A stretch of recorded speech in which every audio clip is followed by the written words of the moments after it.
Okay, so thank you very much for the nice introduction. Today I'm going to talk about a little bit the experience of Qilamanjaro Quantum Tech, a full stack quantum computing company based in Barcelona. And I think if you are here, there's no need to talk about the importance of quantum computing and the revolutionary impact that quantum computing will have in all the areas in the industry and society, including research. But I want to talk about where do we stand at the moment, what is the current developments. If you look at the quantum computing companies nowadays, most of them are digital quantum computing companies focusing on developing the technology that encodes an algorithm that fits in a circuit. And that's very good, that's very smart. But we have a limitation that everybody talks about. Errors are damaging very much the computation. And at the moment, we cannot make a lot of sense out of these computations without the implementation of error correction protocols. And those are very powerful, but they have a very high demanding needs in terms of hardware. They rely on very large chips in order to be implemented, and the controllability to apply to qubit gates and so on are very, very hard. So we will reach there. I'm sure, I'm convinced that we will reach at this point where we have hardwares of the complexity to be able to implement this technology, but it will take some time. And I always try to be very realistic with the state of quantum computing. But what do we do now? In Qilamanjaro, we decided to pursue a different path towards quantum computing. We develop analog quantum computers because analog can bypass up to certain levels the demanding needs of error correction. We don't need those large chips. We don't need these error correction protocols. We are doing quantum computing in a different way. We also focus on a specific. So digital quantum computers are focusing on universal platforms. That's very good, that's very smart, because you will be able to program any arbitrary problem. But we think that before you run, you need to walk. And what we all should be starting to do is to prove this quantum advantage for real-world applications, something that really, really makes a difference and impact in the day-to-day of the industry and research. And also there's an important aspect, this is a little bit more technological on the hardware level, and it's coherence. Coherence is the time under which you can prove that there are quantum effects in your system. And it's very important for the hardware providers, hardware developers, to ensure that our chips have very long coherence. So we need to keep putting focus on prototyping and improving the capacities of our chips. So we focus on that. But there's a reason behind that is maybe more philosophical. So when I started working in quantum computing, I come from the chemistry side. I used to work in designing new pharma to cure diseases that do not have a cure nowadays. And then I saw that we were not doing it right. We need quantum logic to be able to describe nature that is intrinsically quantum. And there was this wise man that used to say the same, that nature is intrinsically quantum, and if you want an accurate description of it, you better use a quantum computer. What we also add from Qilamanjaro is that in the same way that nature isn't classical, nature is quantum, nature isn't digital. Nature isn't discretized into discrete finite steps. Nature is analog, nature is continuous. The time evolution of a chemistry reaction and so on are analog, are continuous. So if you want an accurate description of this type of problems, we say you better use an analog quantum computer. I'm also a computer engineer. I try to get all the ingredients in order to be able to understand how to build quantum computers. And I also learned during my time in studying engineering that a little bit of the history of computing. And what I learned is that the first computers to actually provide applications, useful applications to the world, were analog and were app-specific. So I tend to say, I think technology history tends to repeat itself. So I want to focus whether a way to prove this quantum advantage, widespread quantum advantage for the industry, is with analog, app-specific quantum computers. And for what applications, you might say? Okay, is this killing digital quantum computers? Are they competing? No, not at all. So there are some applications for which it makes sense to use a digital quantum computer, for instance, factorization, short algorithm, and so on. And there are some other applications where it makes more sense to use an analog quantum computer.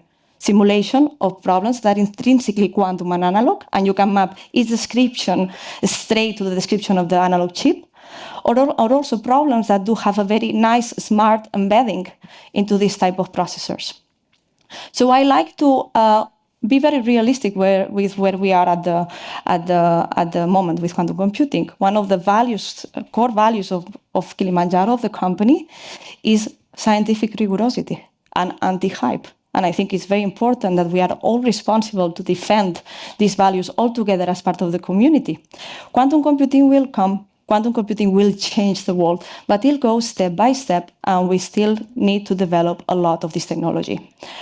So I think it will go step by step also in terms of applications that it can reach. Nowadays, we see a lot of quantum-inspired solutions, algorithms that take ideas from quantum but are run in a classical machine. They do have powerful advantages, and it's a different way of thinking on how to solve these complex problems. But I think the next application that will come is actually AI.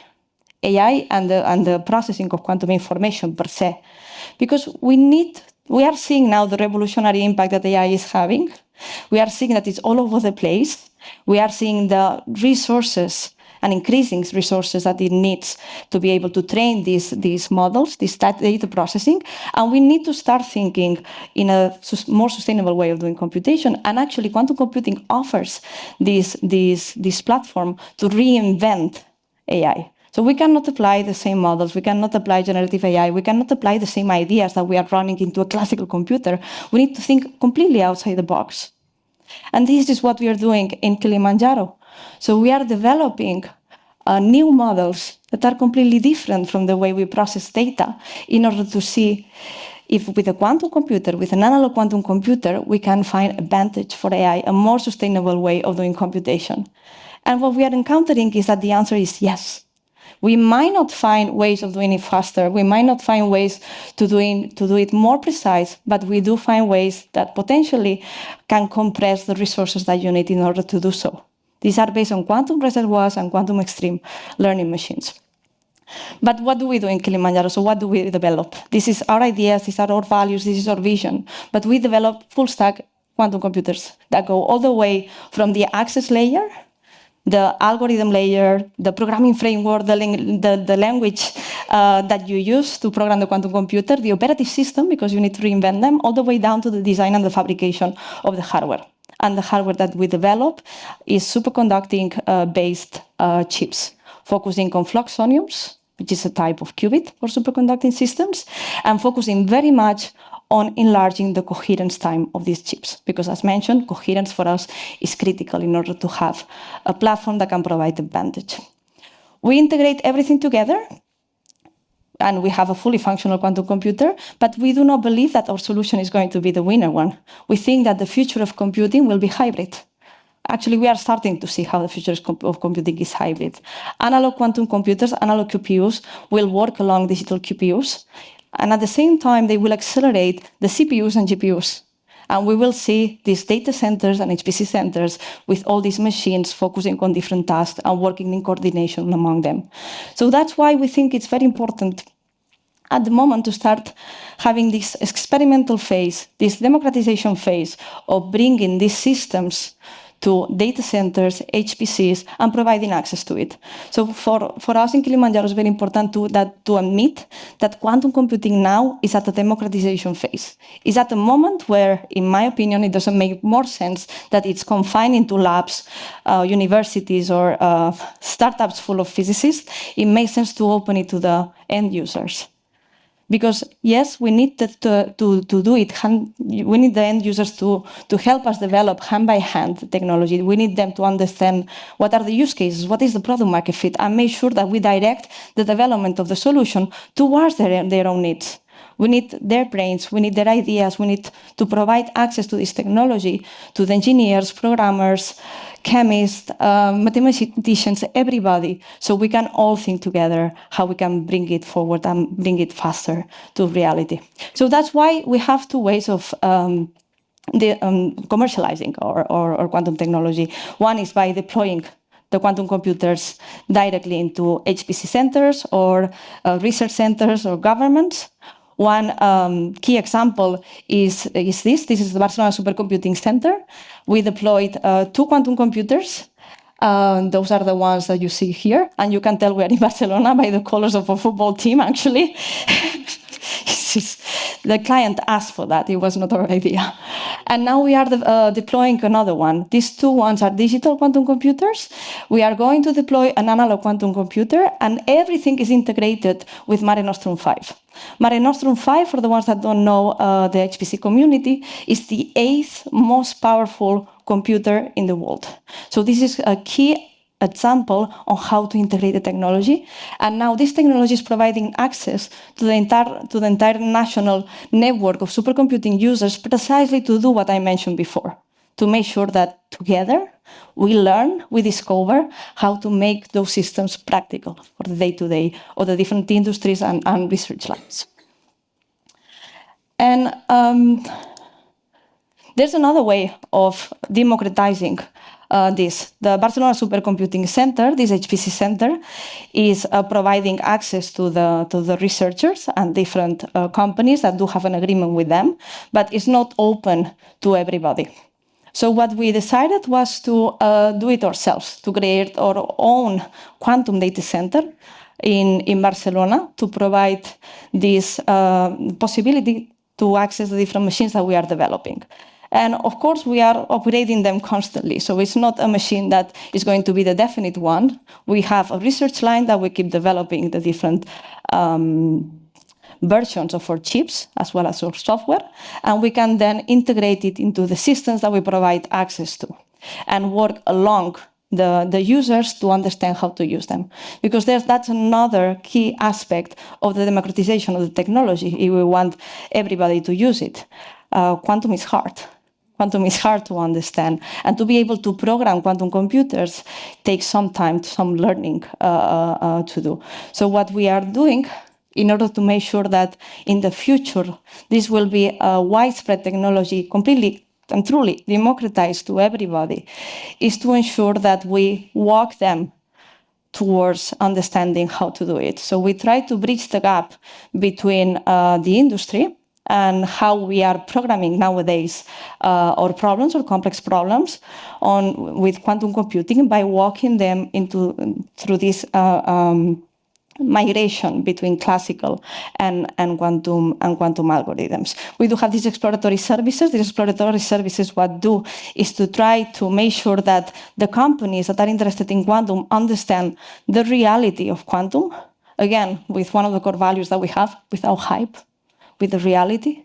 And then we help them migrate the ideas that they might have, the problems that they have, into something that will be able to be run in a quantum computer. If it's not now, maybe it's going to be in 5 years, maybe it's going to be in 10 years, but they are going to be quantum ready and they will have this a competitive advantage against their competitors, and they will have also this knowledge.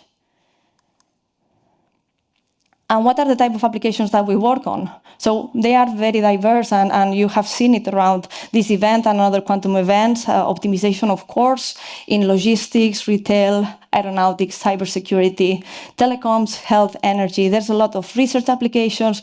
We're collaborating with CERN in particle physics simulation. We are working with chemistry research centers focusing on how we can use these machines, these analog machines, to also simulate chemistry, many body physics, condensed matter physics, and so on, because those are the perfect platforms to keep understanding and enhancing our knowledge about physics and the universe that is surrounding us. So there's a lot of different varieties, and of course we're also focusing on developing these ideas towards a most efficient way of training AI models. And with this, thank you very much for your attention. We are around the events. Where you have any question, please don't hesitate to reach us. And if you are interested in learning more about the quantum as a service or exploratory services, or in buying a quantum computer for your house, please let us know.